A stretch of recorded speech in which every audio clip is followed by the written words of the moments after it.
अस्सलाम वालेकुम फ्रेंड्स, कैसे हैं आप सब? I am sure all are fine. This is Mubashir Iqbal Chauhan, advocate high court. बहुत इंटरेस्टिंग जजमेंट है हमारे पास 489F के मैटर में, जहां पर बेल ग्रांट की गई। मुआहिदा था दोनों पार्टीज के दरमियान में, मामला कारोबारी था, नॉन प्रोहिबिटरी क्लॉज में फॉल करता है, बेल मंजूर। थोड़ी सी आपको इसकी प्रोपोजिशन बता दूं, देन साइटेशन भी बताता हूं। इस केस के अंदर एक शख्स ने चेक दिया दूसरे शख्स को, इनके दरमियान में एक मुआहिदा हुआ था, एक एग्रीमेंट था, नफे नुकसान की बुनियाद पर कारोबारी मामला था, जहां से कुछ पैसा आया भी, कुछ पैसा इसने दिया भी।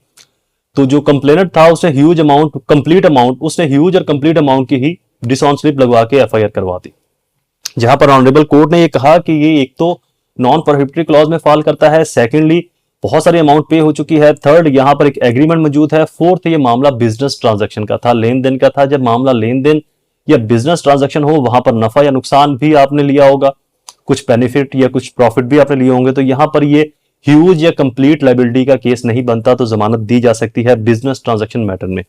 साइटेशन लिख लें, SBLR 2024 सिंध 937/A। इस साइटेशन के अंदर इस साइटेशन में इस प्रिंसिपल और असूल को एस्टैब्लिश किया गया। वीडियोस कंप्लीट दोबारा हाजिर होऊंगा किसी और इंफॉर्मेटिव वीडियो के साथ। तब तक मुझे अपनी दुआओं में जरूर याद रखें। अल्लाह ताला आप सबका हामी नासिर हो। वस्सलाम।